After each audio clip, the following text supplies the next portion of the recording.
about 65 years, you're back to Jada Central Primary School, and we want you to take us through, your formative years in that school. It is a very, very, what will I say, dramatic change. But on the other hand, there is nothing dramatic about it because over 50 years of a place, there must be some kind of form of development or progress, you may say it. When I was enrolled into that school, we didn't have enough classrooms, even though we were virtually starting the school. I think there was only about 2 blocks. And those of us who came into, there was primary 1, quite all right. But then there is what we call the equivalent of the nursery now. We call it class 0, they call it. Aji Sifiri. And we started under a tree and sitting on the ground. And we started using our forefinger as pen. So they will write, this kind of moving blackboard. They will write A and they will want us to write A, on the floor using our finger. They could not afford to give us exercise books because they were limited. They were only meant for people from higher classes. So we spent 1 year as students of class 0, meaning nursery nowadays. So after 1 year, then we were now promoted to class 1. And then we now started sitting on benches, wooden benches, and then starting normal lessons with pencils. Then there was nothing like pencils. And the exercise books will be collected after lessons and taken to the teacher's office. And then when you come the following morning, then again the exercise books are redistributed because every student has his own exercise book. In that exercise book, you will find, of course, one for writing, one for English, one for arithmetic, then not mathematics, arithmetic. So that was how we started. And of course, when we got to class 4, then there was an entrance examination. And what is so interesting, at class 4, that examination you took into senior primary school, because they used to call it junior primary school. And most of the senior primary schools were boarding schools then in northern Nigeria. And you take the same exam all over the north, from class 4 to be able to move to class 5. The same exam all over northern Nigeria. And then they were marked. And then if you passed, then you are now moved to senior primary school. And the senior primary schools were boarding schools. I remember in Adamawa province then there were about 3 or 4. There was a senior primary school Jada here across this road, and the senior primary school Michika, And then later on, senior primary school, Yola. Only 3 in the whole of Adamawa province then. So I passed, and I was then admitted into senior primary school here to start my class 5, 6 up to 7. And of course, then our dormitories were huts built, with stones, not mud, but stone, round huts. And then, of course, we didn't have Vono beds. What we had, they were wooden beds. You have to listen, and then planks put on them, and then you spread your mat. If you come from a good family, maybe you have a blanket. If you don't have a blanket, you just sleep on the mat. So, and then I did my primary 5, 6, and 7 here, just where we played football. It was also our football pitch. And most of the teachers in northern Nigeria then came mostly from Kaba province, which is Kogi today, or Ilorin province, because most of the core northern states did not have enough educated teachers even to teach, their children. So our own headmaster here was one Mr. Otu, I think from Okene.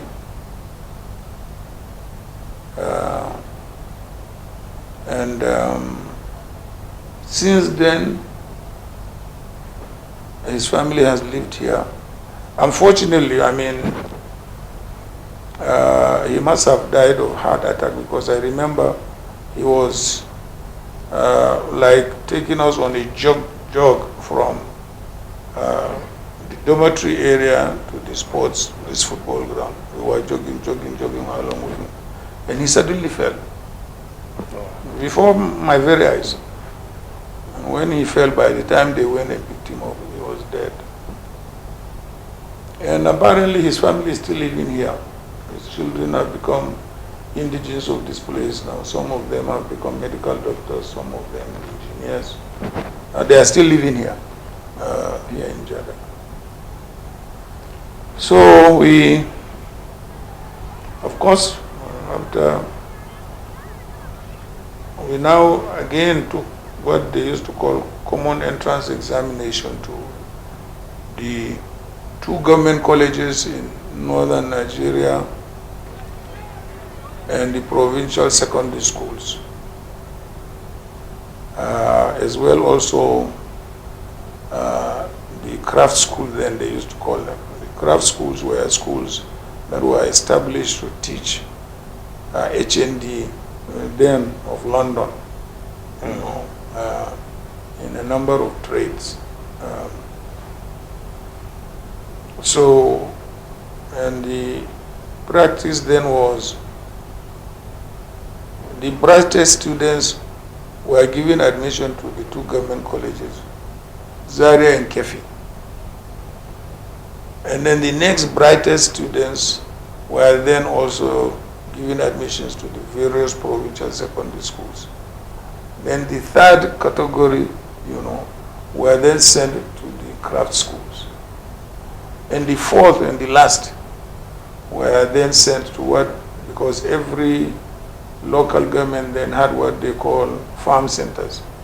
In the farm center, you are trained in any of the either poultry or cattle rearing, or some of these trades, so that at the end of the day, you don't have a dropout. That system of education in northern Nigeria then. So when you finish at the farm centers, then you are given seed money to go and start. If you want to do cattle rearing, they give you. If you want to do poultry, they are giving and then you go and take off your life. While those of us who have gone to the craft schools, no, there was also the secondary technical school. The only secondary technical school then in northern Nigeria was what eventually became Kaduna Polytechnic. So, what they considered university materials are those who went to government colleges and the provincial secondary schools. I remember when I took my entrance examination here, I was called for interview at General Murtala Muhammad College, which was then called Adamawa Provincial Secondary School. The principal was a British, Mr. West.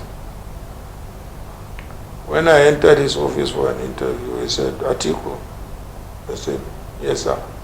He said, do you know why I call you for interview? I said, no, sir. He said, you have the best English paper, but your mathematics is 0. So he said, I am the senior maths master in this school. I want to give you an admission because of your English, but you must promise me something. I said, what? He said, promise me you are going to be good in maths when you come. I said, yes, I promise you. So on that basis, he admitted me. And when we got to the secondary school,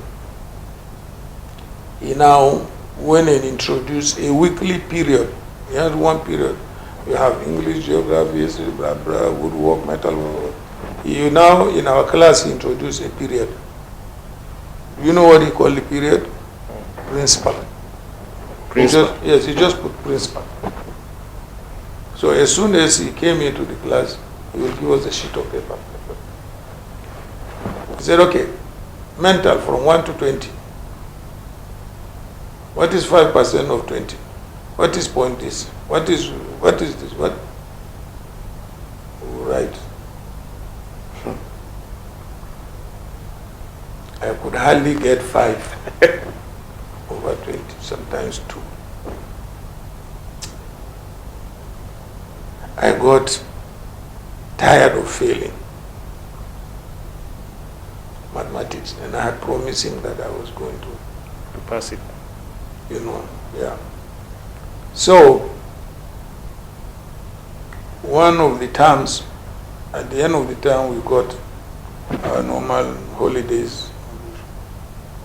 So when I came to holiday, I refused to go back.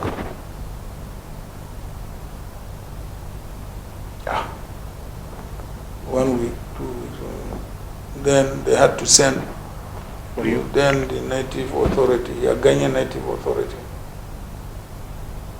So they came and took me. And they took me before Mr. West. Atiku, why did you refuse to come back to school? I said, Mr. Principal, I promised you I was going to be good in maths. And I have found out I have failed you. So I thought I should not come back to school. He just shook his head like that. He said, okay, come back to school. So I now went back to my dormitory and then resumed my lectures. And then at the end of the term, we had our holidays.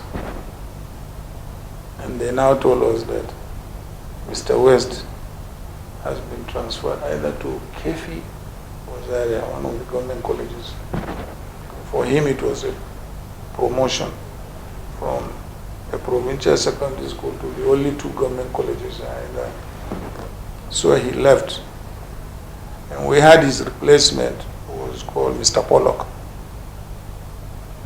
And when Mr. Pollock came, Mr. Pollock happened to be a biologist. So there was no more period called principal. You were happy for it? So I was happy for it. I continued my education, for the remaining 5 years. But then, by the time we came in 1961, it used to be a 6-year program. But then they introduced a 5-year program. So we had both Form 6 and Form 5 taking the same WAEC, West African School Certificate Examination. At that time, I met people like Nyako them, like Alpha them, Tarfa them, all of them were in Form 6. And then there were some of them who were in Form 5, so they all took the same. No, there were some of them who did not even sit. Because when we were there, we had a visitation by the Minister of Defense, Navy, then they used to call him. He is a Nupian, he was a Nupian man, Tako Galadima. And then with Major Hassan Usman Kasina. They came to lecture us. They said there was imbalance in the officer corps in the armed forces. There were too many Southerners against Northerners, and they want to balance up. So they want people who are interested. In fact, some of them were compelled to go, for military courses. Some of them didn't even sit for the WAEC. They just bundled them and took them to various overseas countries.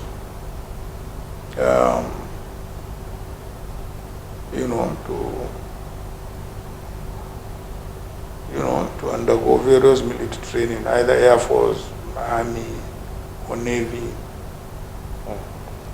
So that was. Well, interestingly, at 77 today, you still remember some of these things.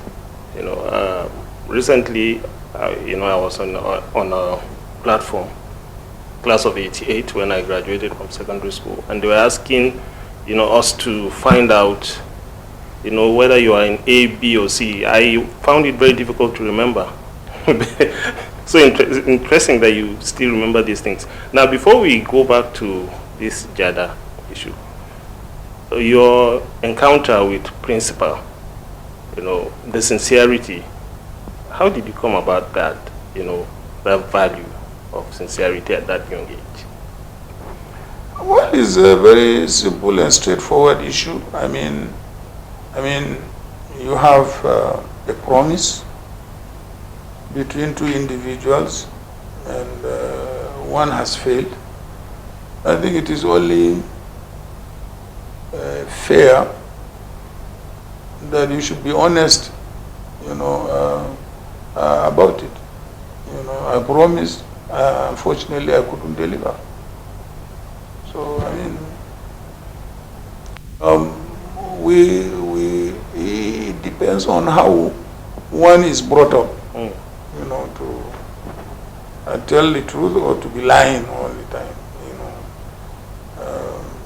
So I was not like that. So this Jada Central Primary School, was it the same school you had, issues attending, like when you had opposition from your father and all of that? Yes, it is. It's the same. It's the same, school. I had, I'm the only child of both my parents, both my father and mother, and unfortunately they separated. And first of all, my father wanted me to learn more of Quran and Islamic studies. So he took me to his own relatives, because as you know, he was an itinerant trader. He was always traveling. Every market day here, throughout the week, he will be in one market. The following day, he will trek to the following market, village market, always selling, goods, articles, and so on. And because of that, he now took me to his relatives. for me to read Quran. And unfortunately, I was not treated well by his relatives. Every time I was the one who was doing, the cleaning, the fetching of water, fetching firewood, and not even reading the Quranic education or learning the Quranic education at all. And my father's relatives and my mother's relatives are all here in Jeddah. It's just they live in different quarters. So, and my mother's relatives became very, very angry and annoyed because on both sides I was the only child. So when they saw me suffering on my father's side, I was not being sent to school. I was the one who was doing the menial jobs, this and that and that.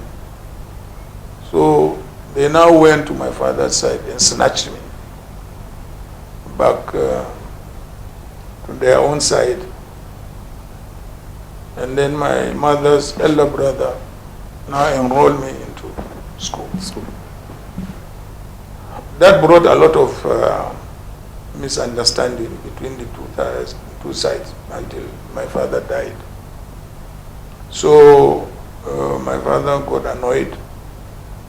So I think when I was in class 2, he got annoyed, migrated from Jadaya to nearby Kojoli here. So when I was in Form 2, my mother said, okay, go and, since you're on holidays, go and visit your father. So I went and visited my father. And he now said, you will never go back to that school. So the holidays finished. He would not let me come back. And then, of course, the headmaster had to go and report to the district head. And the district head had to go and report to the local judge, who is called Alkali. I don't know whether you remember late this OPEC secretary, Barkindo. Mm-hmm. His father then was the local judge here, was the Alkali here. So they now went and they now sent a warrant with, I don't know whether you know Dogari, these people that. Yes. So then there weren't enough policemen. They make use of this Dogari as also policemen. So they now sent a Dogari to Kojoli nearby here. There was even no paper warrant. The warrant then was a short stick like this. The Alkali will give the Dogari. This is the warrant of arrest. So when you go to the village, you take it either to the village head or the district head and say, this warrant is for the arrest of Mr. X. So they took it to Kojoli village head. They said, we have been instructed to arrest Mala Abubakar and his son to Jada. So the village head summoned my father. He said, okay, you follow the Dogari and your son to Jada to go and answer the warrant of arrest. So we trekked again with myself and my father. We came straight. We were taken to the court. So the judge now said, you, that is my father, Malangarwa, go to the jail. So they took him to the prison yard and said, you, Atiku, go back to your mother's house and go back to school the following day. I said, okay. This challenge, was it why you went to school at a little bit older age? Because if you went in 1954, like you went to school at 8. Yeah, then the minimum age to go to school then was 7. Oh, okay. You must be 7 before you start schooling. Not like now, too. No. Okay. Yeah. Well, so today you are offering scholarships. One of the things that brings smile to your face is when you see, students, you see kids and all of that. We saw it yesterday. Tell us about the scholarship you are offering.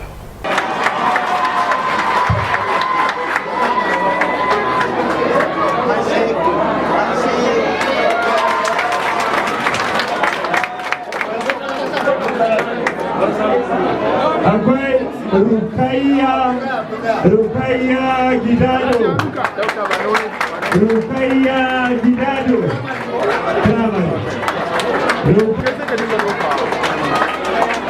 Lamba na uku. Primary school.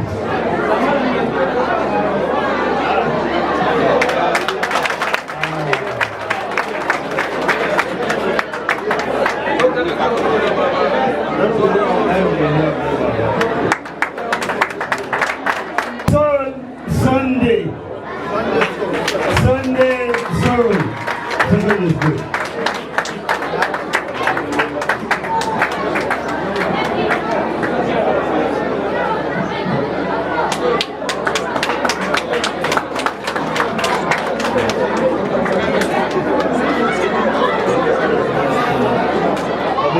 I thank His Excellency Atiku Abubakar for giving me a scholarship.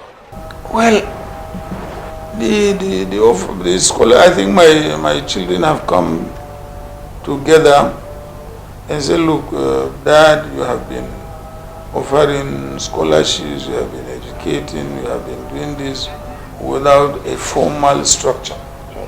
We want to formalize this structure. So I said, okay, go ahead. So they have to start going through my records, from schools, trying to put together, an organized scholarship platform, So, and also trying as much as possible to record everything.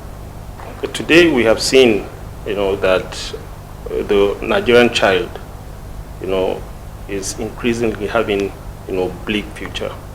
How do you intend to, address this kind of issues? Well, it requires the intervention of state. How many of us can give scholarships or even have the mind? There are some people who have all the wealth, but the education of the children of the poor is not their business. It is something else that is their business. So I think it requires very, very serious intervention by the state. I am not happy the way education is being neglected both at the national level and sub-national levels. I'm not satisfied, because investing in education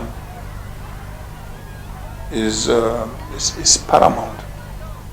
Government should invest more in education, and not only invest more, but must be very committed and serious about educating children, and particularly the children of the poor, who are in the majority. If you don't offer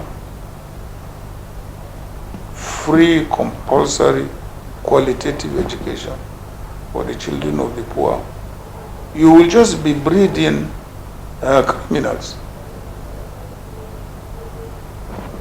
because there are more poor people in our country than people who can afford to educate their own children. What's percentage? Maybe 90% of Nigerians are living even below poverty. Perhaps the only people who can, people who are either employees of government or one form or the other, and also rich people. The majority of people in Nigeria are poor. So that's why we must have a government that will invest heavily in education. Not only in education as such, but qualitative education. An education that is relevant to our development. So that's why, as a private individual, I have tried as much as possible to invest in education, to promote education, and so on and so forth. We were admitted into secondary school in 1961. Nigeria became independent 1st October 1960. When we got to provincial secondary school, most of our teachers were British. We had only 2 qualified Nigerians who were graduate teachers. One, Mr. Ioka, also I believe he must have from Benue. Only 2 of them. The rest were all British. By the time we got into the provincial secondary school, the British teachers were all leaving. So we were wondering, how are we going to continue? Then suddenly, the late President Kennedy introduced the Peace Corps. And then the Peace Corps came and replaced the British teachers. We had about 7 or 8 of them, Mr. Fuster, Mr. Lawson, Mr. Kresner. I still remember them all. So they took us now through up to WAEC, this thing. So, and their teaching was quite different from the British method of teaching. So I was a product of their teaching, and I enjoyed it because, the British just taught us memorize, memorize, memorize, memorize. The Americans said no, not memorize. Interact, discuss. So by the time we got to Form 5, we still had about, I think, 1 or 2 British teachers left. So we now took mock. The results came out. I wasn't a science student, absolutely not.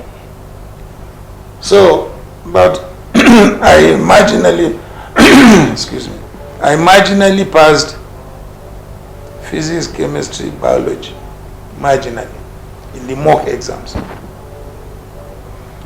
And then Mr. Kitley said to me, Atiku, you must take physics, biology, and chemistry in WASC.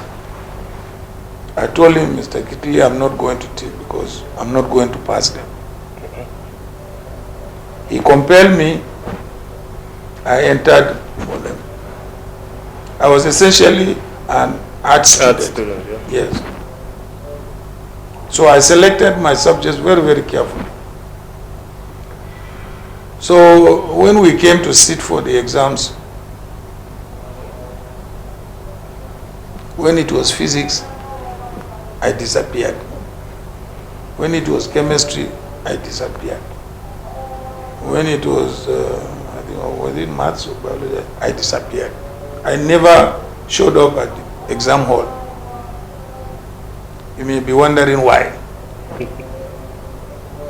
The reason was I didn't want to see an F In your papers. in my papers against my Your name, because result. in those days they will come and paste the results on the notice board, and students will come. They will start laughing and cheering anybody who had failed. So I didn't want that, so I never showed up. So, of course, eventually, not only that, not only I never showed up, I also decided to alter my name a bit. Instead of Atiku Abubakar, I now said Sadiq Abubakar, because I didn't want them to know. So, we sat for the exams, and anyway, the results came. I passed very well. Distinctions, credit. So I passed very well.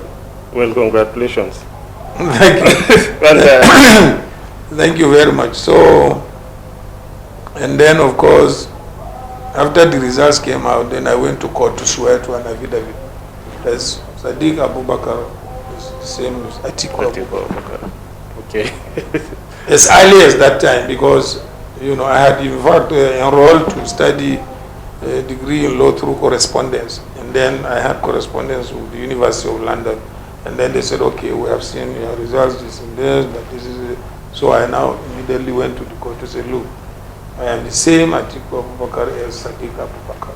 So that was why people, when they went, hey, he too, he changed he changed his name. So from that background, you grew up to be one Nigerian who offers people one of the highest quality of education. Yes, in and that was why, that was the spirit behind setting up the American University of Nigeria. And the very year I set it up, I went to the United States, then I was as vice president. And I went to the office of the Peace Corps. I went with my list. I said, look, the following people who are my teachers, they look at their records. They said, well, we can get you one or two of them, the rest have died. So eventually, they located Mr. Kresna and Mr. Fuster. So I now found out that Mr. Kresna, who came to Nigeria as a young graduate, not even married, he was in his 20s, has now become a professor. He became professor at the same time with Condoleezza Rice. So when Condoleezza Rice became Secretary of State, she now brought him, Professor Kresna, as one of her advisors at the State Department. And so they easily located him, and he came. We had dinner, we chatted, tried to remember the days he was in Yola, and so on and so forth. So that was because I found the American system of education, and also the way they teach much more productive. Yeah, so there's. Well, so happy birthday, sir. Thank you very much. Happy birthday. Thanks a lot.